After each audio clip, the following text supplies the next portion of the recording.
जय भीम, जय भारत।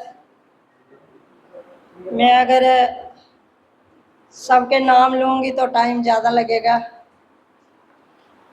यहाँ पे जितने भी मेरे भाई बहन सभी आए हुए, खास करके मैं इनका शुक्रिया अदा करती हूँ कि सभी यहाँ आए हैं आज बाबा जी के जन्मदिन की खुशी बनाने।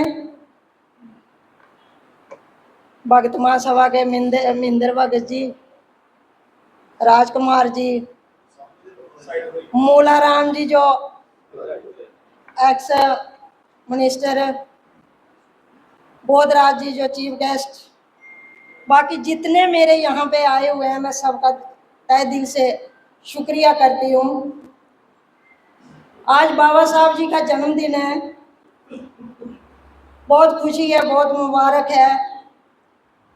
मतलब मैं देख रही थी कि बाबा साहब जी ने जब संविधान लिखा तो उनको कितने कष्ट थे, कितनी हालत से उन्होंने हिंदुस्तान का ये संविधान जब लिखा।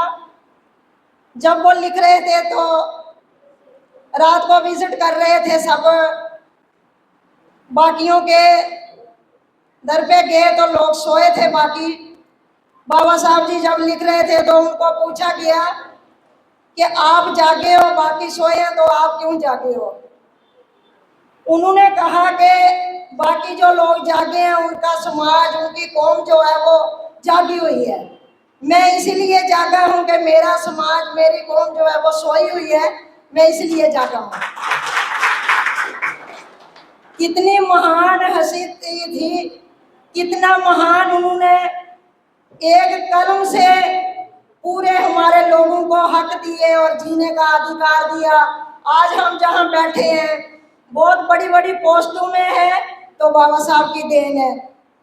मैं ये कहना चाहूंगी कि खाली आज का 14 अप्रैल जन्मदिन कोई डेट नहीं बाबा जी की, क्योंकि बाबा जी का एक सपना है कि पढ़े लिखे और एजुकेशन सब बच्चों को हो।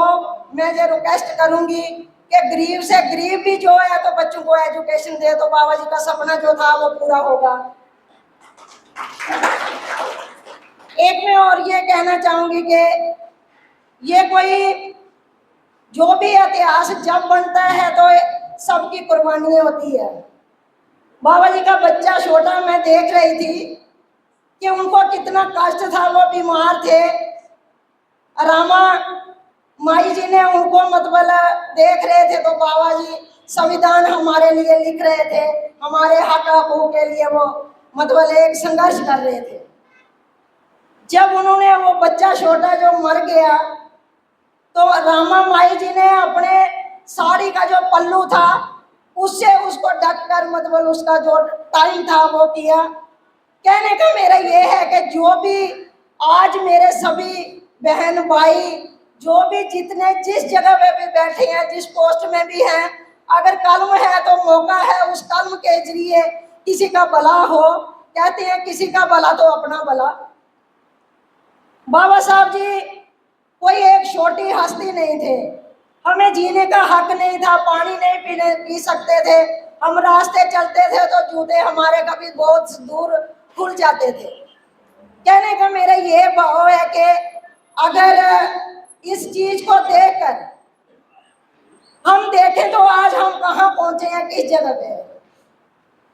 हमें इस चीज को देखकर बाबा साहब ने जब हमें अधिकार दिए तो उन्होंने अपने बच्चों को नहीं देखा, अपने आप को नहीं देखा, तो हमारे लोगों का मतलब एक जीवन जो था वो सुधारा। हम आज बहुत बड़ी बड़ी पोस्टों में हैं, हम खड़े हो सकते हैं। मैं ये कहना चाहूंगी सबसे कि जब ये उसी कड़ी को लेते हुए भाई साहब ने मुझे बोला है कि मतलब बाबा साहब पर ही बोलना है, तो मैं बाबा साहब पर ही बोलते हुए अगर जम्मू कश्मीर की बात करूं, क्योंकि कहते हैं कि बोलूं तो क्या बोलूं, बोलने के बिना रहा नहीं जाता। क्योंकि जब जम्मू कश्मीर का ये आइन जो था बाबा साहब जी ने मतलब हमें जो हक दिए, जो हकूक दिए, वो पूरी ऑल इंडिया में लागू हो गया था। इसी कड़ी को देखते हुए, इस संघर्ष को चलते हुए बाबा साहब ने जब देखा कि जम्मू कश्मीर में हमें ये हक नहीं मिले हैं, तो उन्होंने इस चीज को लेके बाबा साहब का जो लक्ष्य कदम पे चलते हुए जम्मू कश्मीर के लोगों को हक दिलाने के लिए उनकी कुर्बानी हुई। ये मैं इसलिए कह रही हूँ कि हमें इन चीजों को भूलना नहीं चाहिए। मैं शुक्रिया करती हूँ पूरे जम्मू कश्मीर के लोगों का, जहाँ जहाँ भी ये बाबा साहब जी का दिन बना रहा है, पूरे वर्ल्ड में बन रहा है आज। सभी मेरे बहन भाई जो हैं बाबा साहब जी के लक्ष्य कदम पर चलें और बाबा साहब जी के उन चीजों को देखें कि उन्होंने किस मुश्किल से, किस मुश्किलात से इस चीज को, संविधान जो लिखा हमारे लिए हक जो थे वो दिए। तो मैं ये ज्यादा नहीं बोलते हुए सब भाई बहन से एक हिम्मत बोलने की ये कहती हूँ कि हिम्मत से, बहुत से कष्ट आते हैं जिंदगी में, बहुत सी कठिनाइयां आती हैं, मगर हम अगर बाबा साहब जी को देखें तो उनके साथ कितना था। फिर हमें हिम्मत रख के इस चीज को हमें आगे ले जाना है। आज का ही दिन नहीं है, हमारे हर दिन, और हम अगर किसी ऑफिस में भी बैठे तो बाबा जी का ध्यान करें। कोई अगर गरीब आता है तो उसकी हम सेवा करें, उसको हम मदद करें। अगर हमारी जुबान बोले तो किसी की भलाई के लिए बोले। हमारी कर्म जिस जिसके हाथ में भी दी है बाबा साहब ने, तो हमारी अगर कर्म चले तो किसी की भलाई के लिए चले। और ज्यादा ना बोलते हुए मैं इसी से माफी मांगूंगी। अगर कोई अच्छी बात होगी तो बाबा साहब की है, भगत साहब की है, अगर कोई बुरी होगी तो बच्ची अपनी बहन समझ कर मुझे माफ कर देना।